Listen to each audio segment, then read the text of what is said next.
Bonjour, bonsoir. Merci de vous joindre à nous. Nous donnons quelques minutes de plus aux gens. Il n'est pas encore 8 heures. Donc, n'hésitez pas à mettre votre nom dans le chat et où d'où venez et nous serons avec vous sous peu. Bienvenue tout le monde. Nous avons toujours des gens qui se joignent à nous. Nous allons leur donner encore une minute pour se joindre à nous. S'il vous plaît, mettez dans le chat votre nom et d'où vous venez et nous serons avec vous sous peu. On dirait que ça commence à ralentir. Allons commencer. Bonjour, bonsoir. Vous devriez me voir en vidéo maintenant. Je suis la directrice des données pour l'impact des projets. C'est notre webinaire dans notre série sur l'équité et les approches et outils équitables en matière de gestion des connaissances. Et le webinaire sera présenté en anglais avec une interprétation simultanée en français. Diapo suivante.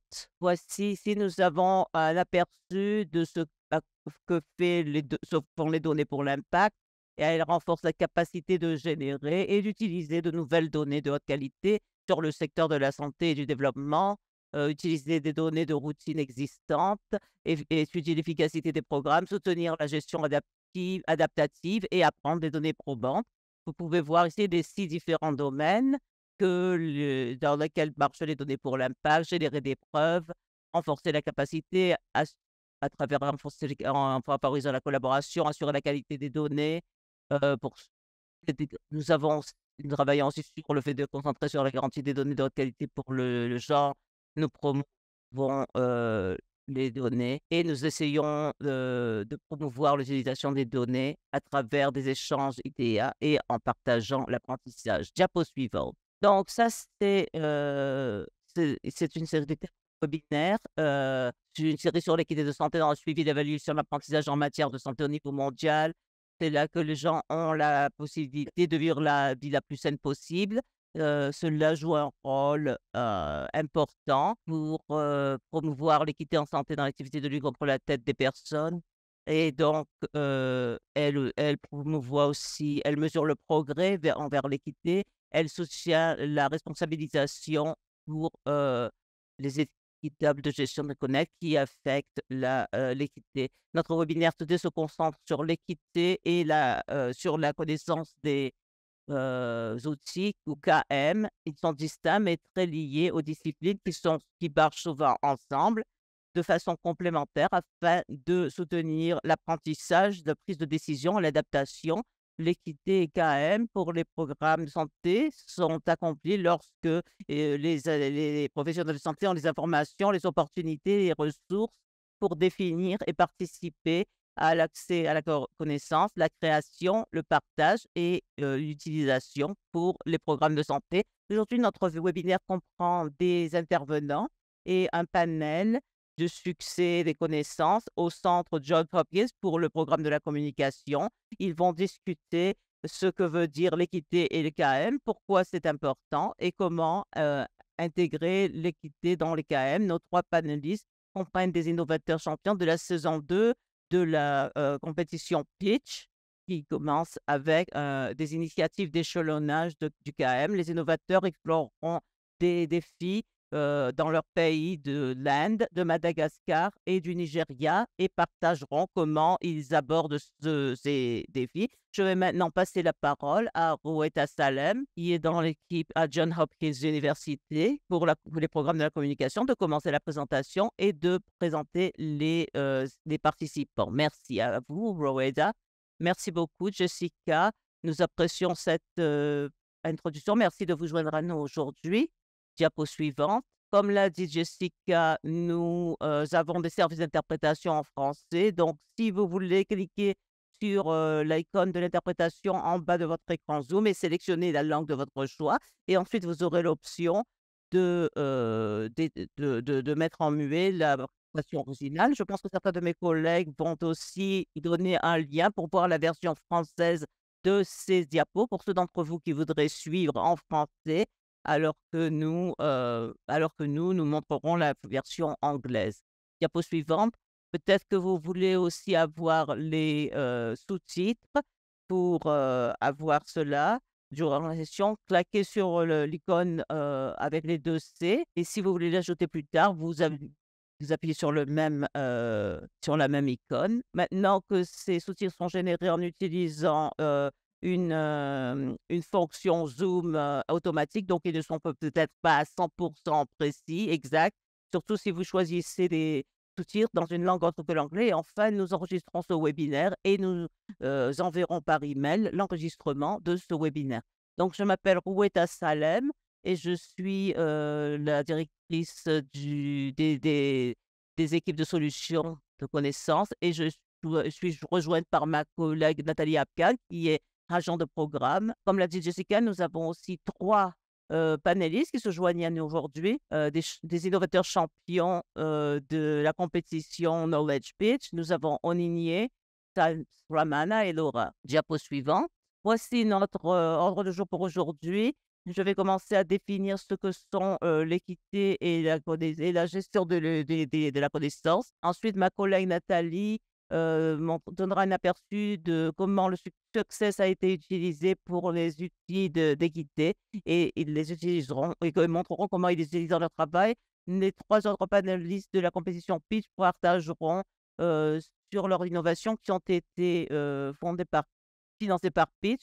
Et il y aura aussi une session de questions et réponses pour voir les, défis, d'équité auxquels ils ont affaire et ensuite nous prendrons des questions du public que Nathalie modérera. Donc si vous avez des questions, s'il vous plaît, utilisez la portion Q&A et non pas le chat et vous pouvez taper vos questions en anglais ou en français et nous répondrons vos questions bien par écrit ou nous y répondrons, lors de la session de questions-réponses, en live de notre session. Donc maintenant, je vais donner un aperçu des outils que nous avons développés. Sur la diapo suivante, je voulais juste dire quelques mots sur la connaissance des Success. Le projet a été financé par USAID et il se concentre sur le family planning et la santé, les programmes de planning familial et de santé, reproductif. Nous pensons en général à notre audience comme des femmes, des hommes, des enfants, des adolescents, des gens de la communauté, de la population générale. Mais pour notre projet et pour la gestion des connaissances en général, notre, public sont les conseillers techniques et d'autres, preneurs de décisions qui conçoivent et gèrent des programmes pour améliorer la santé des gens.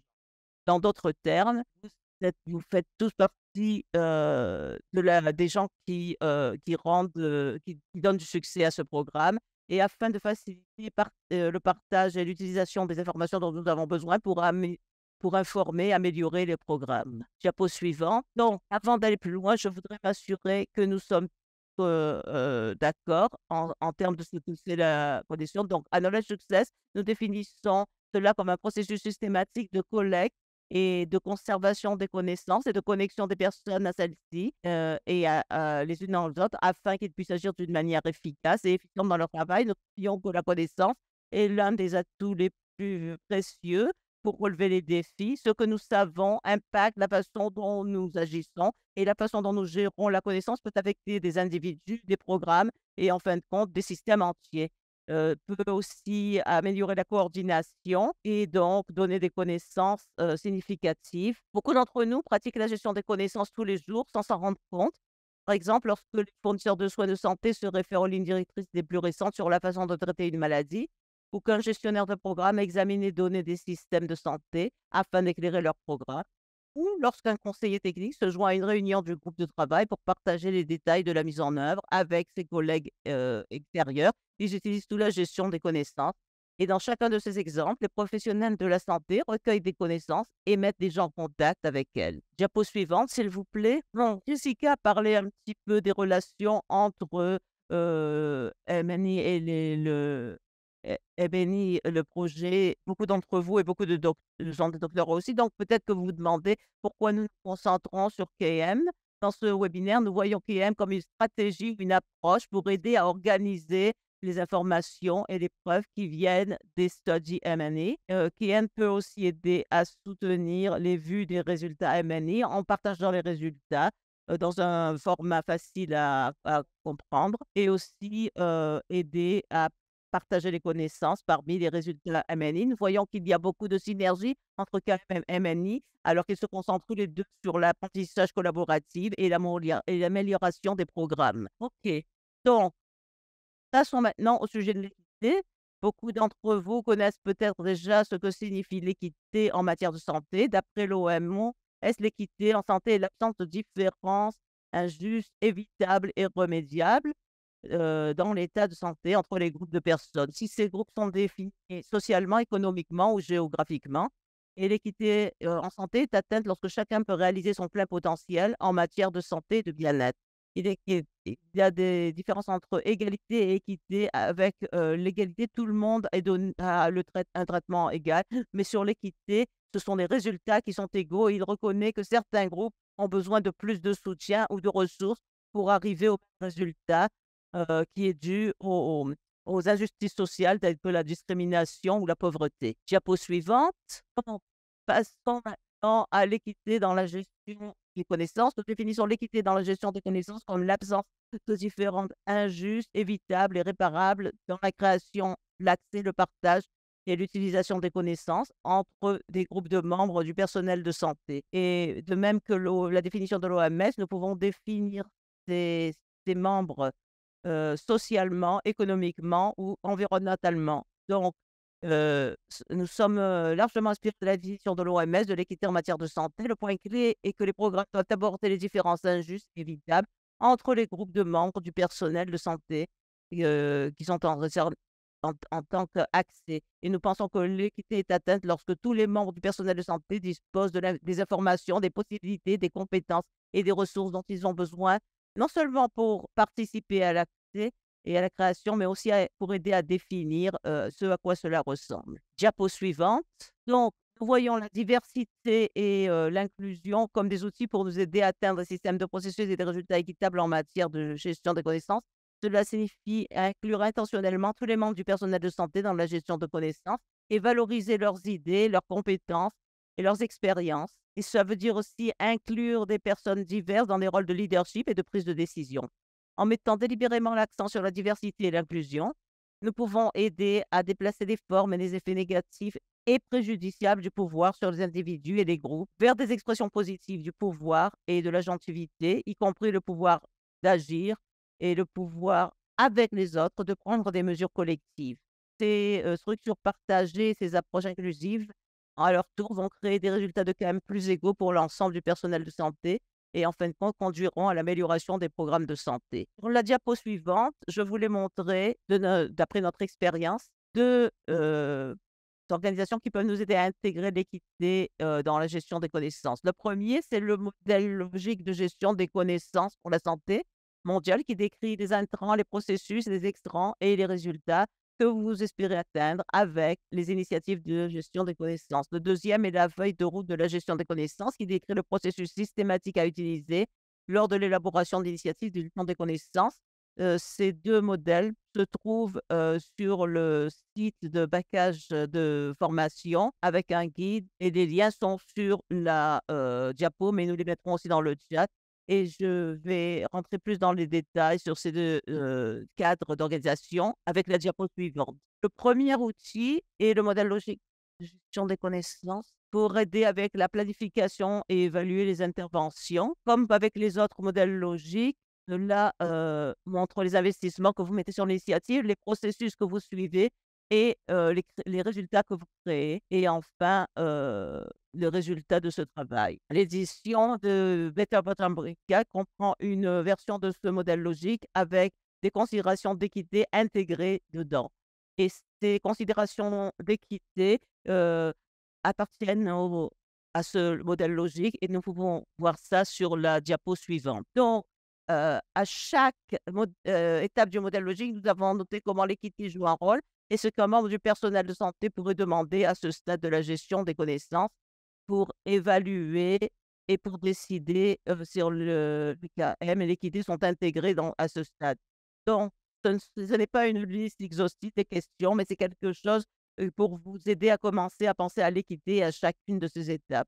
Ces questions amènent des questions de pouvoir, de prise de décision et de valeur. Par exemple, au-delà des considérations d'équité que vous souhaiterez prendre en compte sont les voies qui sont incluses ou exclues dans le système de gestion des connaissances et qui prend les décisions sur les types de données et d'informations qui sont saisies. De même, lorsque vous examinez vos processus, considérez qui est impliqué dans la génération de nouvelles connaissances, la synthèse des connaissances et leur partage, le pouvoir et les privilèges et qui influencent ces décisions. Et lorsque vous considérez les résultats, ce sont les événements que vous pouvez avoir, les produits que vous développez et les ressources que vous publiez. Vous voudrez prendre en compte 4 éléments essentiels pour vous assurer qu'ils sont efficaces et équitables. Ce sont la disponibilité, l'accessibilité, l'acceptabilité et la qualité. Je ne vais pas rentrer dans les détails là-dessus, mais en gros, les outils et techniques de gestion des connaissances devraient être accessibles à tous les membres de votre public cible. Ils devraient être accessibles à tous gratuitement ou à un coût raisonnable et conforme à leurs besoins. Euh, si nous considérons des choses comme la technologie, le format, ils devraient être aussi acceptables en ce sens qu'ils sont respectueux de la culture et sensibles à l'identité des personnes. Et enfin, ils devraient être de haute qualité, ils devraient être exacts, à jour et pertinents. Dans l'ensemble, le modèle logique mis à jour avec les invites sur l'équité peut être utilisé comme cadre organisateur de l'initiative KM. La diapo suivante ici montre les autres outils que nous avons créés autour de la gestion équitable des connaissances. C'est une liste de contrôle pratique pour évaluer les qualités dans les initiatives de gestion des connaissances au fur et à mesure que vous les concevez et les mettez en œuvre. C'est quelque chose que les membres de notre personnel de projet demandaient et nous avons aussi entendu des nouvelles de collègues sur d'autres projets et organisations dire qu'un outil pratique comme celui-ci serait utile à leur personnel. La liste de contrôle est organisée autour de la feuille de route KM en 5 étapes. Donc, nous voulons remercier chaleureusement les nombreuses personnes qui ont examiné cette liste de contrôle, l'ont transformée en la version dans laquelle se trouve aujourd'hui. C'est absolument un document vivant parce que nous sommes encore en train d'apprendre sur l'équité. Donc, c'est un outil pour soulever la sensibilisation et suggester comment les équités peuvent être adaptées. La liste a un guide d'accompagnement qui donne davantage de contexte à ces questions. Donc, il pourrait aider les équipes à répondre à ces questions. Vous trouvez aussi la liste sur le package de formation KM sur le site et je mettrai ça dans le chat également. Donc, sur la diapo suivante, ça vous donne juste une idée de ce que vous pouvez trouver sur la liste. Il y a plusieurs questions pour chaque étape sur la feuille de route. Ça, c'est juste un exemple de 3. L'étape 3, c'est là où vous créez tous les outils et les techniques pour votre initiative. Et donc, ces articles sont organisés autour de 2 catégories, des approches de gestion. Donc, ce sont des événements interactifs. Ce webinaire pourrait être en être un exemple. L'autre catégorie, c'est de publier, de chercher des approches de gestion de connaissances. Ce sont les publications, les sites web et les bases de données. Donc, quelques questions illustratives de la liste de contrôle. Les animateurs, modérateurs, conférenciers, etc., reflètent les antécédents ou les expériences. Et comment créer un contenu dans une gamme de formats pour répondre aux différentes préférences d'apprentissage des gens. Certains d'entre eux semblent peut-être évidents, mais nous avons découvert que c'était utile pour rappeler la façon dont vous concevez vos activités quand même, parce que parfois, il est très facile de perdre de vue ces éléments également. Avec cela, je vais passer la parole à Nathalie. Merci Loretta et bonjour tout le monde. Je m'appelle Nathalie Adkar et je vais partager avec vous comment utiliser les outils de la façon dont ils sont utilisés par nos équipes. Donc, nous utilisons le modèle logique afin de nous aider à évaluer l'équité. Le modèle logique nous a aidés afin d'élaborer des questions d'enquête pour une évaluation centrée sur l'équité de l'une de nos principales solutions de gestion de connaissances appelées cercles d'apprentissage.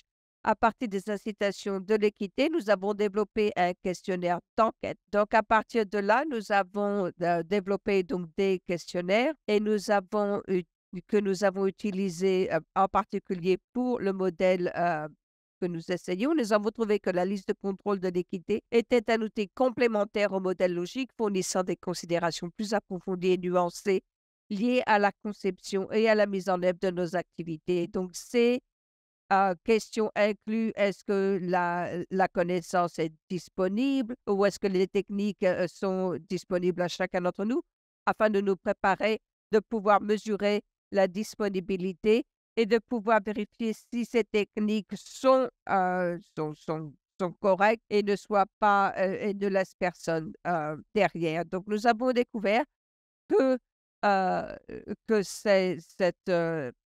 ce programme est un outil complémentaire et qui ajoute au programme et aux connaissances de KM et qui ajoute à la structure et la dynamique de notre équipe interne. Donc nous allons voici des exemples de questions d'enquête axées sur l'équité que nous avons développées. Donc les participants ont donné des notes de 0 à 5 sur, ces questions afin de voir si, les actions que nous prenons sont respectueuses de leur culture ou s'il y a eu des obstacles linguistiques ou si les expériences et les idées partagées dans les cercles d'apprentissage étaient pertinentes à leur contexte. Donc voilà maintenant une idée de l'évaluation des règles d'apprentissage clés. Changer de diapo, voulez-vous? Si vous voyez ici du côté gauche, c'est les mesures AAAQ et au milieu, ce sont les résultats. Donc un exemple, le nombre de participants est entre 30 ou 40 par cohorte, ce qui rend difficile la réponse à la demande importante, mais cela est vraiment la participation moyenne. Ça peut être un peu difficile parce que cela a été abordé. Donc, pour répondre à ça, nous sommes en train de développer des guides et des outils que nous allons mettre en pratique dans les cercles d'apprentissage qui vont être disponibles à kmtraining.org. La plupart des participants ont dit que les cercles d'apprentissage étaient respectueux à leur culture et il faut bien sûr qu'il y ait une connexion Internet, donc ce qui peut exclure certaines personnes qui n'ont pas accès à l'Internet. Donc, nous avons mis en place un programme mis pour avoir ces projets de face à face. Donc, le mode de livraison va dépendre du contexte. Nous avons aussi parlé pour les pays francophones. Il n'y a généralement pas assez de temps et nous avons décidé d'avoir des sessions qui sont plus longues et de les rallonger d'une demi-heure. Donc, voilà ce que nous avons décidé de faire pour le moment. Si vous voulez des détails sur cette évaluation, nous allons publier les résultats et vous pouvez mettre votre demande dans le chat. Donc, maintenant, nous allons nous faire allons sur le contrôle de l'équité.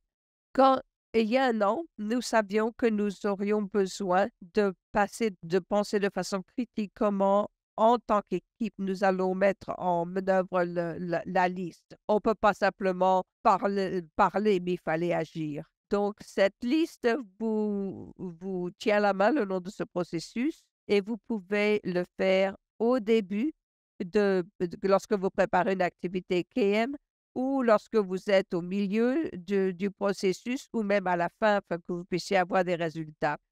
Donc, vous pouvez mettre en œuvre ces listes de différentes façons.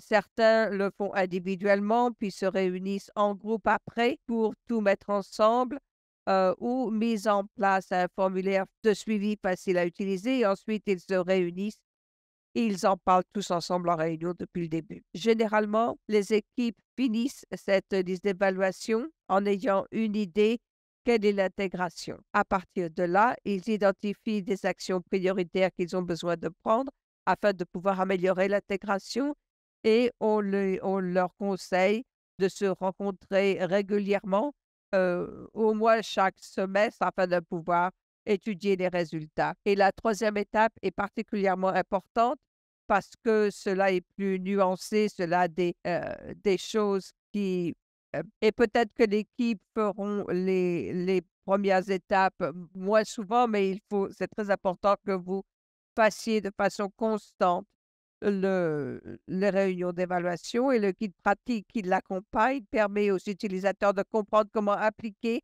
la liste de contrôle qui est particulière à leur scénario. Donc, lorsque ce guide peut vous aider à comprendre comment appliquer un élément spécifique. Donc, qu'est-ce que cet exercice a révélé? Je vais partager avec vous les les lacunes ainsi que les points forts que nous avons trouvés. Je ne vais pas aller dans les détails de cette diapo, mais je voudrais parler de une ou deux choses importantes. L'accessibilité à l'Internet ainsi que au contenu francophone ou d'une autre langue est très importante. Donc, c'est très important que nous puissions avoir accès, que les gens puissent avoir accès à l'Internet afin de pouvoir enlever des barrières auxquelles les gens font face dans leur monde normaux. Mais les applications et la technologie et les outils ne sont pas conçus et peuvent créer leurs propres barrières et renforcer les barrières qui excluent des personnes et les empêchent d'utiliser l'Internet. Donc, nous avons travaillé très dur afin de nous assurer que nos outils et nos plateformes sont conçus avec ceci en tête et nous essayons d'inclure tous les textes et les images qui permettent aux personnes de lire le contenu. Et dernièrement, nous avons publié la première version audio que les gens peuvent écouter au lieu de lire. Et je veux vous dire que nous avons toujours beaucoup à apprendre dans ce domaine et j'aimerais pouvoir vous dire qu'on a résolu tous les problèmes de connexion Internet de notre côté, mais il y a toujours de quoi faire pour améliorer les choses. Heu, Maintenant, ce qui concerne, les différentes langues, vous savez qu'il y a, dans notre site une option de traduire automatiquement par machine, les contenus et généralement quand nous avons des webinaires, nous avons des interprètes afin de vous aider. En Afrique de l'Ouest, nous essayons de vous présenter tous les webinaires en français. Pourquoi français? Parce que c'est la langue la plus courante, heu, pour la majorité de notre public et nous savons aussi qu'il va falloir que nous incluions davantage de langues, mais nous sommes en train d'y travailler. Donc nous essayons de rester, transparents et d'aider, à inclure des informations sur le texte qui facilitent l'utilisation des lecteurs d'écran et nous demandons au consentement lorsque nous utilisons des photos également. Donc, nous voulons créer un espace afin que nous puissions, avoir le temps et l'endroit pour parler de ces activités. Une fois que vous avez décidé de faire une activité, c'est très simple parce qu'il y a beaucoup à faire. C'est très simple d'oublier quelque chose, tel que est-ce qu'on a un bon équilibre, des genres? Ou est-ce qu'il y a des groupes de personnes que nous n'incluons pas? Donc c'est très important d'avoir des sessions de préparation afin de vous assurer que vous abordez ces questions. Nous sommes ravis de rapporter qu'on ne peut pas parler de nos points forts sans parler de nos lacunes. Donc, par exemple, en ce qui concerne les handicaps, nous nous sommes rendus compte qu'on ne prend pas toujours en compte les handicaps qui empêcheraient la participation. Et surtout depuis COVID, nous voulons être plus inclusifs en demandant aux participants, lorsqu'ils s'inscrivent à notre formation en ligne, et afin que nous puissions faire de notre mieux pour les inclure. Nous voulons également, refléter sur l'engagement de nos parties prenantes, que ce soit dans les groupes de travail, dans les organisations, ou les corps coordinateurs. Nous voulons continuer de s'occuper de ces liens et de renforcer les liens avec d'autres parties prenantes à l'extérieur de ceux-ci. Donc, nous voulons nous assurer que les partenariats sont adéquats et il faut qu'on étudie ce qui nous manque. Et nous voulons continuer à augmenter la coopération dans la conception d'activités. Par exemple, comment nous avons contacté les personnes qui écrivent le contenu en Afrique et en Asie et nous savons que leur représentation est critique et en tant en tant que modèle, nous pensons que c'est très important. Donc, je vais terminer ici avec ces derniers points pour les équipes. Alors que vous pensez mettre en œuvre cette liste de contrôle, il y a des points ici dont je ne vais pas parler en détail parce qu'on n'a pas beaucoup de temps, mais je voudrais m'assurer que nous allons parler, que c'est très important, car nous recommandons que vous repassiez en revue les listes d'évaluation afin de déterminer s'il y a des choses qui ne vous concernent pas ou qui vous concernent et utiliser le guide afin de vous aider à personnaliser les questions pour votre contexte. Et nous sommes très ouverts à recevoir des commentaires. Nous sommes très intéressés de voir comment vous avez mis en œuvre vos listes d'évaluation au sein de votre équipe. Donc, s'il y a des choses que vous voulez partager, contactez-nous et nous partagerons nos coordonnées afin que vous puissiez nous contacter si nécessaire. Donc maintenant, je vais repasser la parole à Rowena. Merci beaucoup, Nathalie. Je suis vraiment ravie pour le segment suivant de notre agenda. Il est champion innovateur de la compétition Pitch. Et sachez que ces innovateurs n'ont pas nécessairement utilisé nos outils d'équité dont nous parlions parce que les outils n'ont pas encore été publiés à la au moment de la compétition de la saison 2 de pitch. Les juges ont considéré cela lorsqu'ils ont décerné les points, les prix de la compétition. Certaines des questions qui ont été soulevées dans la connaissance de l'équité des événements, c'est la préférence linguistique et le besoin de différents formats. Ce sont des aspects que les panélistes pitch ont abordés au cours de cette innovation. Diapo suivante. Et avant que je passe à notre panéliste, je voulais dire quelques mots sur le pitch pour ceux d'entre vous qui se demandent de ce dont nous parlons.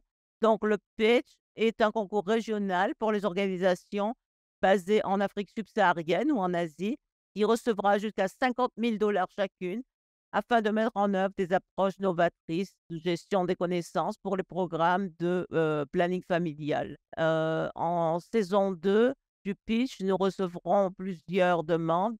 10 de nos demi-finalistes ont été choisis pour présenter leur innovation à un panel de juges mondiaux qui ont finalement sélectionné 5 champions innovateurs KM pour mettre en œuvre leur innovation KM et vous en entendrez 3 aujourd'hui. Alors, sans plus tarder, je vais passer la parole à Enunye Ada de Segai, qui est basée au Nigeria. Aussi, merci beaucoup, Rowena. J'espère que tout le monde m'entend, mais je vais continuer. Donc, merci à tous pour cette opportunité d'entendre parler des femmes assez fortes pour des innovations de KM qui a été financée par la compétition Pitch. Vraiment, notre innovation a commencé avec 2 questions. La première question était qui est un expert? Et la deuxième question était dans un monde de planning familial, que pourrons-nous faire pour améliorer et accélérer les progrès de planning familial? Je pense que vous pouvez passer à la diapo.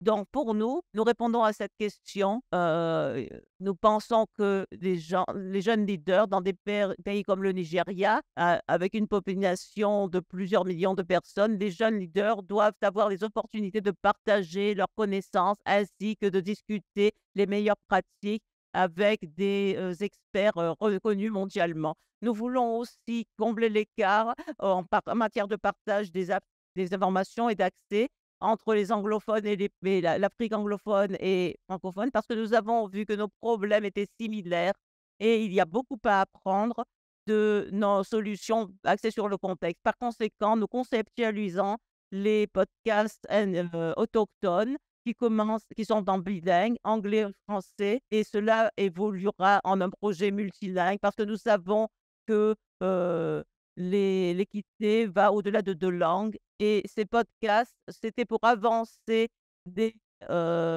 apprentissages intergénérationnels, interculturels et régionaux dirigés par des jeunes qui favorisera l'équité dans l'accès à l'information sur l'APF et son utilisation entraînera des résultats transformationnels en matière de santé reproductive que nous voulons voir dans notre pays. Diapo suivant. Comment est-ce que nous avons mis en œuvre ces projets? Nous pouvons voir toutes les activités. Il y en a 6. Je les appelle ça des phases. C'était un projet sur 5 mois. Quand nous avons commencé avec l'atelier de co-création qui avait commencé en mai l'année dernière, n'hésitez pas à passer à la prochaine. Je suis désolée pour l'animation, mais une fois que nous serons à la 6e, au 6e point, vous pourrez arrêter. Donc, nous avons commencé avec la co-création d'ateliers. Ensuite, nous avons eu un événement de lancement où nous avons introduit ce projet au Nigeria pour nos parties prenantes. Et ensuite, nous avons aussi demander qu'ils nous aident à recruter le planning familial et les champions nationaux. Donc nous sommes passés par un recrutement national au Nigeria et dans la République du Niger et après avoir identifié, des personnes, nous leur avons, fait suivre un atelier de 4 jours, avec les médias sociaux, comment utiliser les médias sociaux pour, faire avancer, les informations de santé reproductive. Donc ça a commencé à Abuja au Nigeria, c'est qu'à Miami au Niger et ensuite, après l'atelier, nous avons commencé des visites de plaidoyer.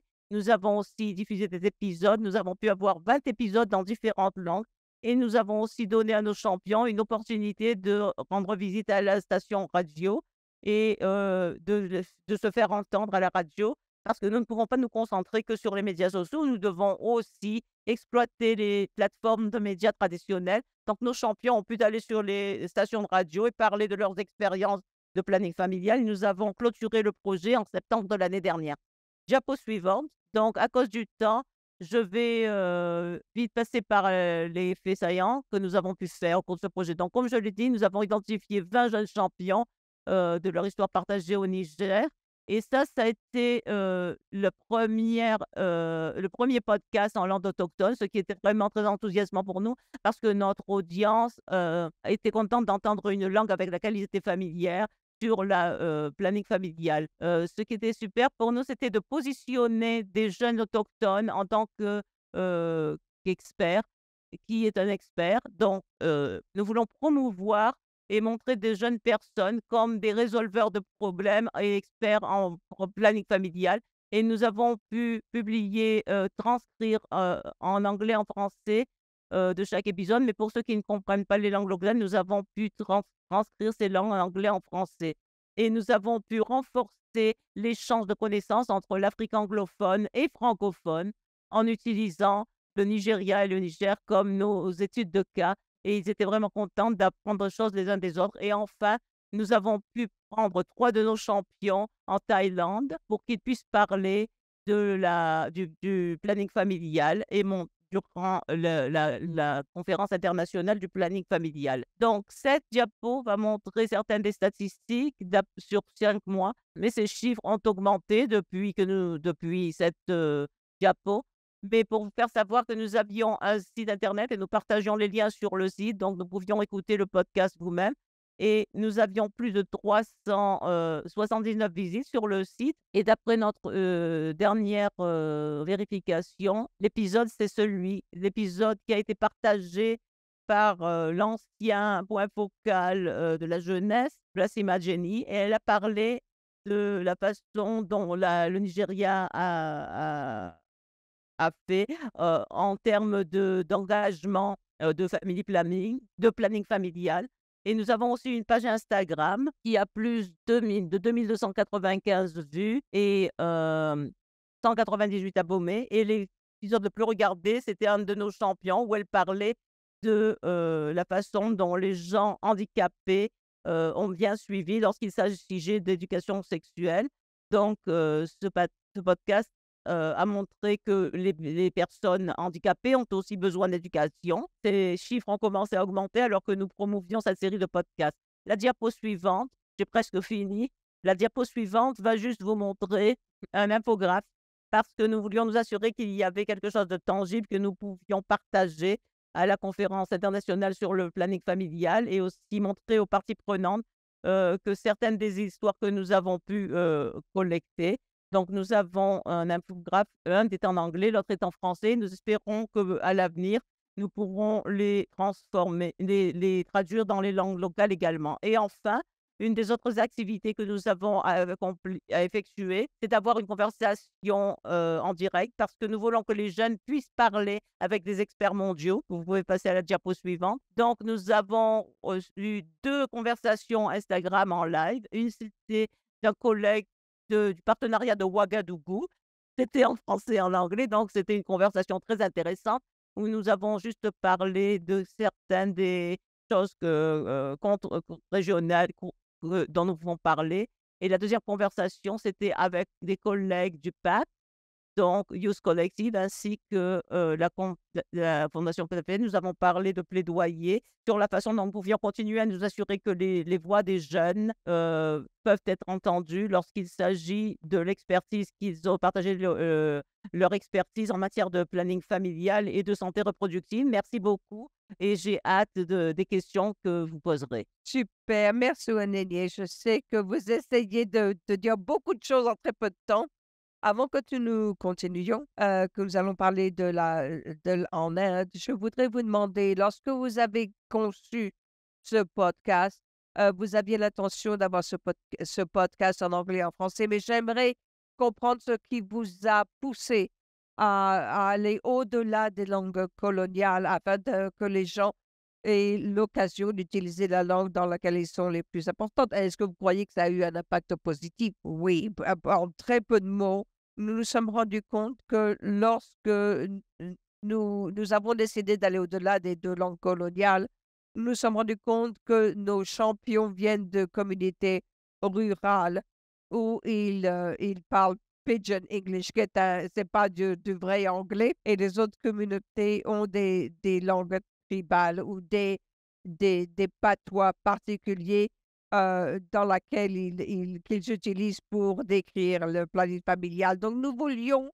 que les gens comprennent bien de quoi nous parlions lorsque nous avons fait ce podcast. Donc, nous voulions être très conscients lorsque nous faisions nos pitchs que un des juges nous avait dit qu'il fallait qu'on incorpore les langues locales et lorsque nous avons parlé au niveau national, nous nous sommes rendus compte que les gens voulaient utiliser ces langues locales et ont bien mieux répondu ou une meilleure réponse à notre podcast que s'ils avaient été qu'en anglais et en français. Donc, c'était incroyable au long de notre podcast de voir comment les jeunes étaient confortables de parler de ce sujet parce que généralement, les jeunes ne sont pas confortables de parler des questions sexuelles ou du planning familial, mais et même quand nous avons eu des podcasts sur la radio, nous nous sommes rendus compte que cela était très bien de pouvoir, de permettre aux gens d'avoir accès à la radio, à des podcasts qui étaient dans leur langue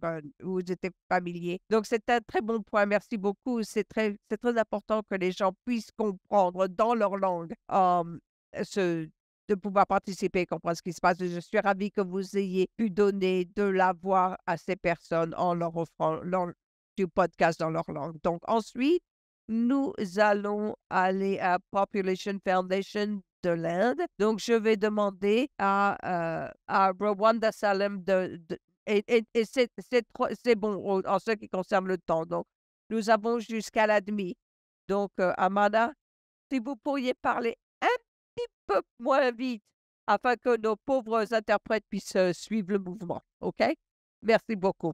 Bonjour tout le monde. Je suis ravie d'être avec vous. Je m'appelle Shamana et je représente la Banque de ressources de la planification en Inde et nous parlons de la santé reproductive ainsi du genre. Oh boy. Aujourd'hui, je vais parler de la planification familiale ainsi que les innovations qui ont été développées en utilisant la technologie ainsi que d'autres moyens. Nous avons 602,2 millions de personnes qui parlent et comprennent l'hindi en Inde, qui dépasse toutes les autres langues que nous avons dans le pays. La Family Planning Resource Bank en Inde est une solution innovante qui permet de partager des connaissances et faciliter l'accès à des informations, car cela nous permet d'atteindre le plus de personnes possible. Cette banque de ressources est disponible en Inde et permet de donner une large ressource catégorisée. En Inde, hindi n'est pas qu'une langue, c'est aussi euh, une caractéristique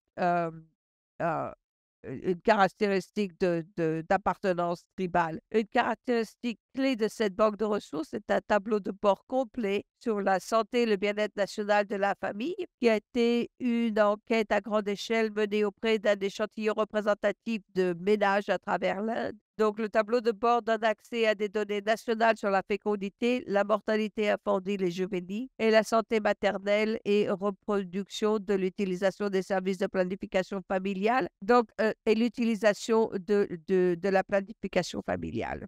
Donc, mais cela va bien au-delà des ressources normales.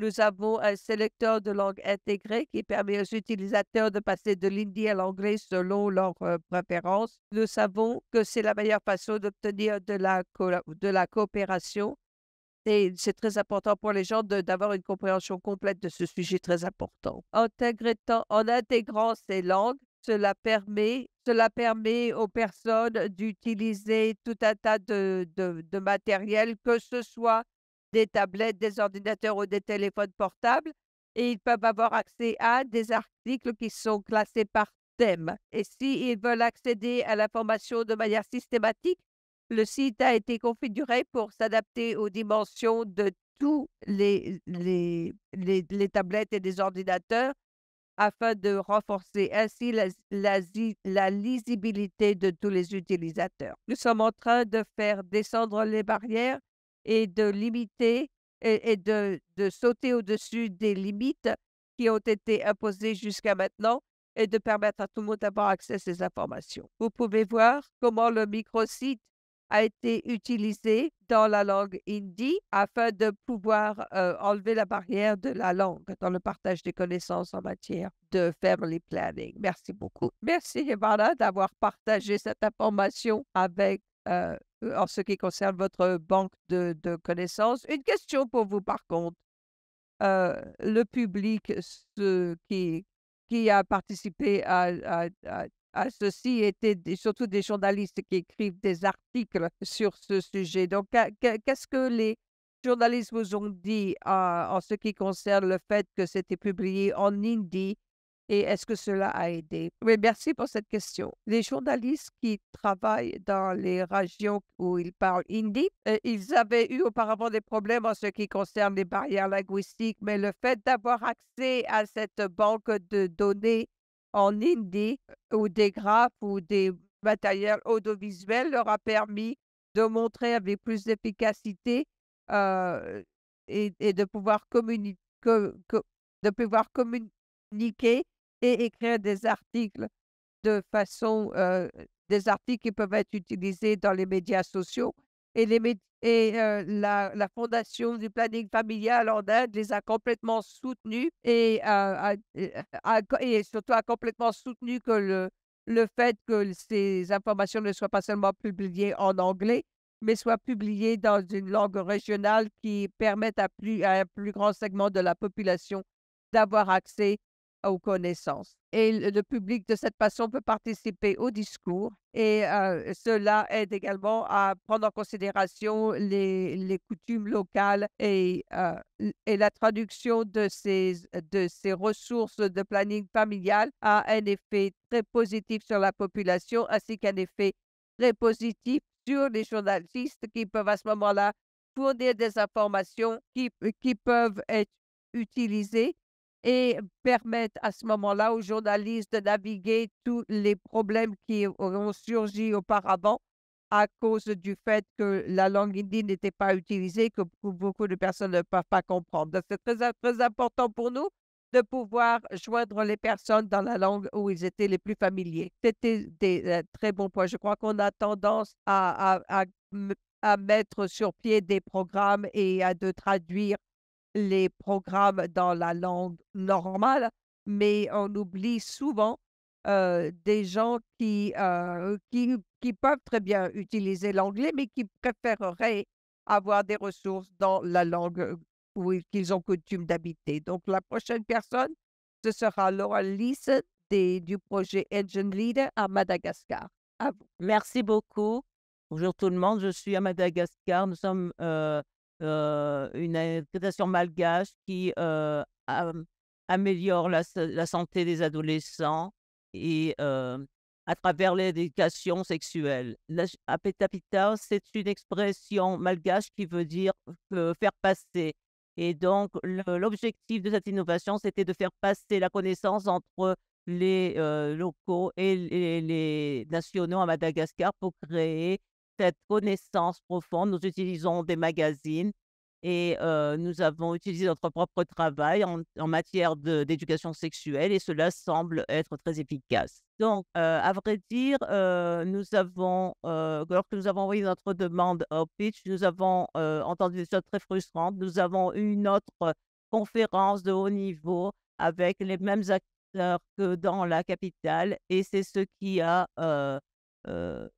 nous garde dans notre pays. Mais à cause de cette politique de programme de politique et de décision, nous sommes souvent déconnectés de la réalité et des connaissances de la réalité, surtout lorsqu'il s'agit des problèmes, de la santé dans des zones rurales et donc notre équipe d'innovation, a souvent abordé ce problème pour faire entendre ses voix lorsqu'il s'agit d'utiliser des connaissances pour prendre des décisions. Donc nous utilisions des magazines dans notre propre travail pour créer un retour, avec les constituants de notre programme. Donc ça peut être les étudiants, les parents des étudiants, le personnel scolaire et diverses communautés rurales, dans des communautés très rurales et souvent il n'y a pas d'électricité dans ces communautés donc les magazines papier sont très importants et cela nous a, permis de répondre à nos constituants en termes de valeurs et de priorités. Diapo suivante, s'il vous plaît. Donc nous utilisons des magazines. Comment est-ce que nous avons eu l'idée des magazines? Nous voulions surtout, axer nos priorités, nos valeurs sur nos constituants, donc les jeunes, gens qui vivaient, à Madagascar et donc nous avons reçu des retours pour, pouvoir, atteindre les personnes qui prenaient des décisions en matière de jeunesse et nous avons 4 sujets, des sujets que nous voyons, au niveau locaux, où il y a des qui font du bruit au niveau national et qui ont été établis avec un impact des pratiques d'impact élevées au niveau, mondial. Nous avons développé un magazine sur chacun de ces sujets. Les magazines sont un moyen très créatif et très visuel. Ils contiennent un mélange de contenu informationnel, informatif et des questions de discussion et il y a aussi une section au fond où nous pouvons insérer, des morceaux de papier pour que les membres de la communauté puissent écrire des commentaires sur ces magazines. Ces commentaires, donc la connaissance et l'opinion de la jeunesse et des communautés locales, donnent des itérations de magazines sur ces mêmes sujets, mais sont destinés aux conseillers techniques et à ceux qui prennent les décisions au niveau national. Diapo suivant. Donc ça, c'est juste un échantillon, de pages, de l'un des magazines locaux sur l'éducation sexuelle. Il a été traduit en anglais, mais ils ont tous un contenu aussi en langue locale, malgache. Les 2 premiers mois, ce magazine a généré plus de 1 200 commentaires de la part de nos lecteurs et ce qui est intéressant, c'était que les commentaires de la part des lecteurs étaient vraiment très proches des meilleures pratiques internationales sur la sexualité et l'éducation sexuelle et donc ce sont des initiatives qui, n'étaient pas, de nature aussi bonne qu'elles auraient pu l'être. Diapo suivante. Dans notre magazine pour les, preneurs de décision, nous avons intentionnellement voulu souligner les meilleures pratiques, internationales avec des perspectives sur les commentaires locaux. Donc ces magazines des preneurs de décision sont aussi visuels et créatifs parce que nous avons vu ce format qui fonctionnait auparavant. C'est très attrayant et bon, nous avons vu, plusieurs fois que les informations critiques sont rejetées par ceux qui prennent les décisions parce qu'ils ont l'impression qu'on montre quelqu'un du doigt et en gros, c'est négatif, et beaucoup trop fataliste. C'est la raison pour laquelle nous avons pris une approche différente et donc dans le magazine Decision Maker sur l'éducation sexuelle, par exemple, nous avons pu sensibiliser le sujet en soulevant les questions avec le gouvernement. Nous avons, tiré des rapports de meilleures pratiques, et des statistiques et nous avons, synthétisé toutes ces informations en recommandations claires, positives et surtout réalistes en termes de politique. Donc nous avons distribué les magazines aux preneurs des décisions, à travers des réunions individuelles, lors de conférences et des réunions de haut niveau. Donc voici cette citation d'un ministre de l'Éducation senior. L'idée de générer et de partager de connaissances avec constituants, avec des acteurs au niveau nationaux et a été en fait une idée très radicale pour beaucoup de gens. Mais la façon dont cela a été présenté était très attrayant et a donné du sens au contexte de sorte que nous avons déjà vu des actions de la part de ceux qui prennent, des faiseurs de politique et des officiels du gouvernement. En réponse au magazine, et à l'organisation, nous avons ces outils de plaidoyer. Je suis vraiment enthousiaste de voir ce qui va arriver par la suite. Merci beaucoup et je vais partager un lien dans le chat si au cas où vous voudriez davantage d'informations sur notre outil. Merci beaucoup Laura, c'est très enthousiasmant. 1 200 commentaires, c'est vraiment incroyable. Votre série de magazines, Blended Story, a mélangé les histoires ainsi que des commentaires. Et il semble que ça a déjà eu un impact. Donc, nous sommes super, super contents. Je voulais vous poser une question. Quel élément de votre innovation croyez-vous était le plus important afin de vous assurer que les voix locales étaient entendues? Je crois que rien que le fait que le contenu était très particulier, était très important et c'était très attrayant pour les lecteurs parce que c'était différent. Donc, si vous allez sur notre site et que vous allez dans la version anglaise, vous voyez que des fois le contenu paraît un peu bizarre et pas nécessaire, mais dans le langage malgache, cela les a vraiment touchés. Donc, par exemple, quand on a parlé de la violence dans les écoles, nous avons utilisé une histoire que nous avions basée sur une chanson des années 80. C'est une chanson très nostalgique et nous l'avons refaite afin d'introduire le problème de la violence à l'école et d'offrir des solutions parce que nous savions que cela était une façon d'ouvrir les portes et les gens ont vu que les gens avaient accès à ces informations, mais ils avaient tendance à rejeter ces informations parce que ce n'était pas aligné avec leur vue du monde. Mais en utilisant ce contenu conceptualisé au sein d'une chanson, leur a permis de comprendre. Oui, oui, c'est ce qu'on entend dire tout le temps, combien, le mode de livraison est aussi importante que le contenu. Et donc, c'est très important, et nous en parlons tout le temps dans notre matériau que d'inclure des voix qui ne sont pas généralement entendues et de partager les informations de la façon où cela sera reçu le mieux. Et vous avez fait un travail extraordinaire en présentant ces informations à la population et qui leur ont fait comprendre que leur voix était entendue. Et même si cela peut nous paraître bizarre, que le contenu peut nous paraître bizarre ici aux États-Unis, mais si cela les aide, si cela aide leur vie et leur santé, c'est le plus important. Donc, merci Laura de nous avoir présenté cette innovation. Donc, nous avons maintenant un petit peu de temps pour notre réunion. Donc, j'aimerais pouvoir repasser la parole à Nathalie afin de pouvoir s'occuper de la session questions-réponses où nous allons pouvoir entendre les commentaires de notre public. Donc, merci. J'étais très contente de pouvoir entendre ces 3 présentations de la part de nos 3 champions. Maintenant, nous allons ouvrir notre session questions-réponses. Maintenant, c'est votre occasion de poser des questions vous, qui vous sont venues en tête au cours des présentations et vous pouvez maintenant commencer à poser des questions. Il y a plusieurs questions en ce qui concerne la logistique. Je voudrais confirmer que nous allons envoyer l'enregistrement en français et en anglais et on vous enverra les diapos exactement à tout le monde après le webinaire. Donc, la première question qui nous a été envoyée est la question de Laura, notre leader d'Asie. Elle voulait en savoir davantage sur les graphiques ainsi que ces images parce que ces images étaient très intéressantes et très attrayantes visuellement. Donc, je voudrais que vous puissiez nous en dire plus comment vous êtes arrivé à créer ces images. On avait la chance d'avoir beaucoup d'années d'expérience à publier des magazines. On publie des magazines pour les écoles et on publie des magazines pour la population également. Donc, nous avions déjà eu leurs commentaires. Mais une de nos valeurs est de s'amuser. Donc, nous avons essayé de mettre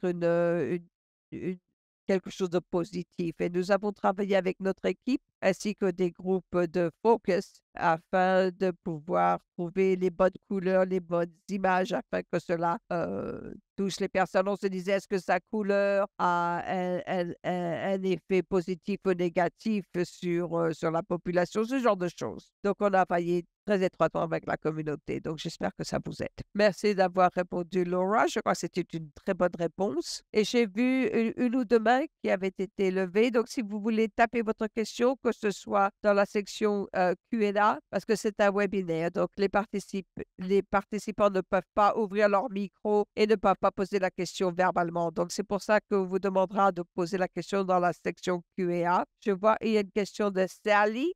Si vous pouvez, Sally, vous pouvez ouvrir votre micro. C'est une question sur la population d'Inde. Je voulais vous demander, à travers ce projet, si vous avez utilisé des sondages démographiques ou utilisé d'autres indicateurs. Je serais intéressée de savoir si vous avez utilisé ces outils. Comment est-ce que vous avez entendu la question? Ah! Non, j'ai pas entendu la question. Est-ce que vous pouvez la répéter? Bon, merci. Votre présentation était très, très intéressante et j'étais très heureuse de voir la traduction des indicateurs. Donc, je me demande si vous avez utilisé des sondages démographiques ou des programmes API qui est notre base de données d'indicateurs qui concerne la santé nationale. Oui, pour notre banque de données sur le planning familial, nous avons utilisé le rapport et les sondages de la santé nationale et nous avons créé nos propres indicateurs et nos infographiques, mais nous avons utilisé vos indicateurs et ça a contribué énormément à la création de notre site. Merci, Sally et Samara. D'autres questions? Nous avons une autre question sur l'évaluation des cercles d'apprentissage et je vais diriger cette question à Rawatera. La question c'est est-ce qu'il y a une inquiétude ou bien des preuves d'un biais au niveau des sondages du cercle d'apprentissage? Oui, merci pour cette question. Il y a toujours un risque de biais lors de ces sondages, donc je ne peux pas dire que ce n'était pas potentiellement un facteur, mais nous avions, une évaluation de plusieurs méthodes. Donc, outre le sondage, nous avons aussi conduit des entretiens avec plusieurs membres des cercles d'apprentissage et ces participants ont pu nous donner des retours plus nuancés sur le programme de cercle d'apprentissage et nous avons utilisé les questions les plus importantes pour, mener ces entretiens et donc nous avons pu avoir beaucoup de bons retours sur les programmes de cercle d'apprentissage lors de ces entretiens, liés au genre d'impact que le programme avait sur leurs connaissances et sur leur, réseautage avec les autres membres des programmes de cercle d'apprentissage. Donc nous pensons que vraiment cette méthodologie mélangée a vraiment aidé à avoir, une image d'ensemble du genre d'impact qu'avaient ces programmes.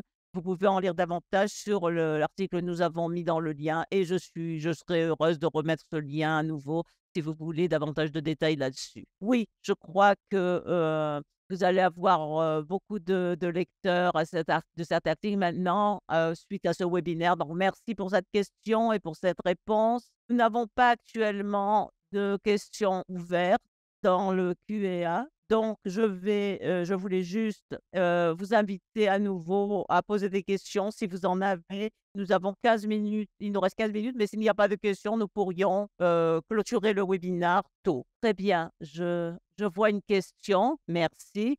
C'est une question à nouveau pour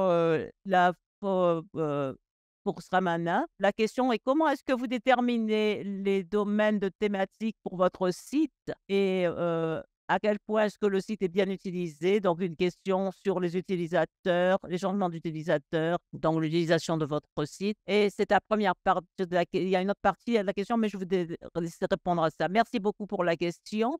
Je pense que je voudrais, présenter cela en disant que c'est, un projet à plusieurs parties, en 5 parties. C'est-à-dire que, notre devise était que nous voulons que la banque de connaissances atteigne les gens en Inde, la langue, dans la langue préférentielle d'Inde en catégorisant ces informations de façon thématique, nous avons compté sur le NPG et nous avons aussi d'autres idées préalables, sur les domaines de priorité sur lesquels nous devons nous concentrer. Nous avons aussi collaboré avec des organisations extérieures pour des articles régionaux et ils ont été traduits en hindi et leurs opinions ont aussi contribué à la façon dont nous catégorisions de façon thématique les projets, sur le site. Donc je pense que nous pouvons dire que c'est surtout les besoins des gens auxquels nous répondons et qui nous encouragent à catégoriser ces questions. Et une autre chose que nous remarquons, c'est la façon dont les choses sont rapportées en journalisme, en matière de santé reproductive et de planning, familial. De ce qui se passait en Inde, nous avons choisi les sujets majeurs et c'est comme ça que nous avons pu intégrer les informations en différents, sauts thématiques. Merci et la deuxième partie de cette question, Samarata, c'était: quelles adaptations voyez-vous, nécessaires, à l'avenir, alors que vous continuez à améliorer et à mettre à jour la banque de connaissances? Bien, actuellement, la ressource du planning familial, est une banque de ressources, donc c'est un outil de gestion des connaissances que nous distribuons au niveau du planning familial et qui est basé en hindi, étant donné que l'hindi est la langue la plus populaire en Inde et donc c'est une, langue qui est choisie par les journalistes, mais aussi nous savons que l'Inde est un pays très divers avec plusieurs langues, une grande diversité culturelle et linguistique et donc il y a des utilisateurs régionaux et il y a des journalistes régionaux qui préfèrent, rapporter dans la langue de leur État ou de leur, zone géographique et par exemple, dans le nord et dans la partie nord ou centrale de l'Inde, l'hindi est compris et parlé. Les gens écrivent en hindi et les gens,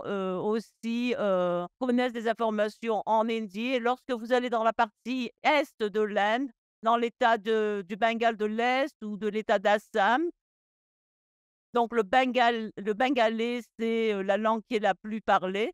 Donc peut-être qu'à l'avenir, nous allons planifier d'intégrer davantage de langues, afin que les autres journalistes et les autres, l'autre partie du public puissent avoir accès aux ces informations dans une langue, dans leur langue préférentielle et afin d'atteindre les gens qui veulent en savoir davantage, sur l'expression la plus facile dans leur propre langue. Donc cela est toujours une aide donc peut-être qu'à l'avenir, nous allons intégrer davantage de langues et nous allons aussi distribuer des ressources, une banque de ressources, à travers les médias sociaux et les interventions médiatiques, numériques pour que les gens puissent y avoir accès. Merci beaucoup.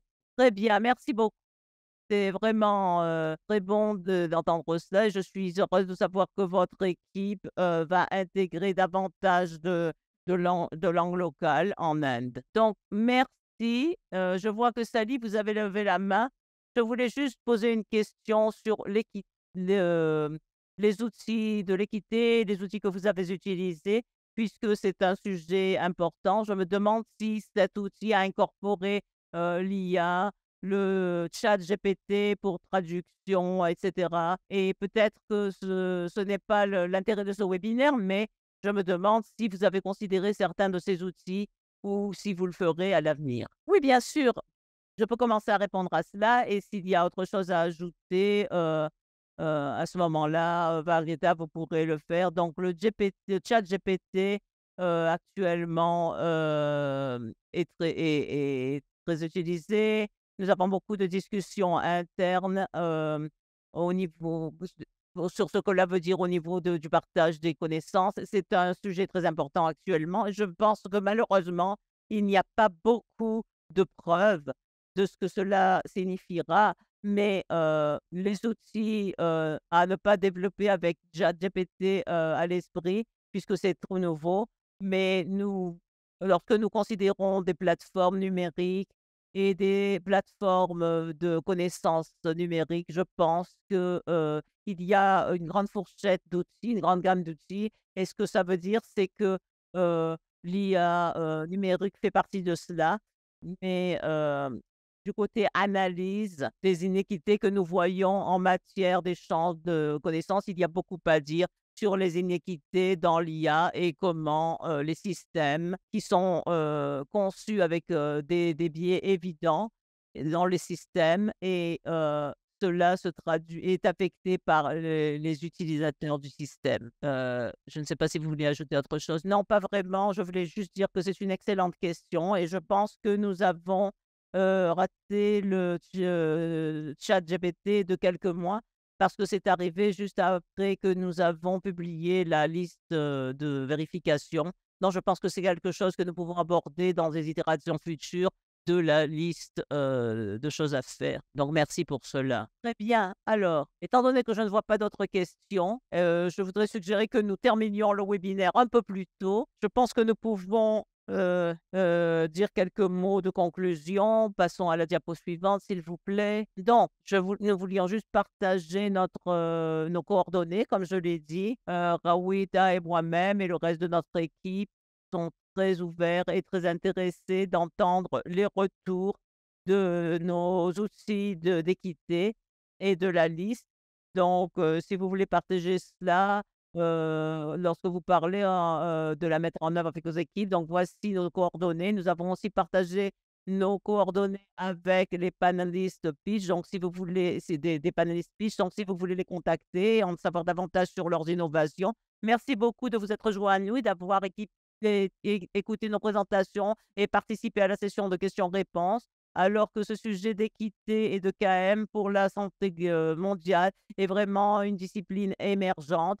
Et comme la question de Sally l'a dit, il y a constamment de nouveaux facteurs qui entrent en jeu et qui ont un impact sur ce travail. Donc, il est très important, surtout pour nous, de pouvoir créer cet espace et que beaucoup d'entre vous se joignent à nous et s'engagent dans la conversation. C'est une grande partie de l'échange de connaissances dans ce domaine. Donc, merci beaucoup et nous vous fournirons les diapos et les enregistrements avec les réponses aux questions-réponses dans les jours à venir. Merci, passez une bonne fin de journée. Merci beaucoup.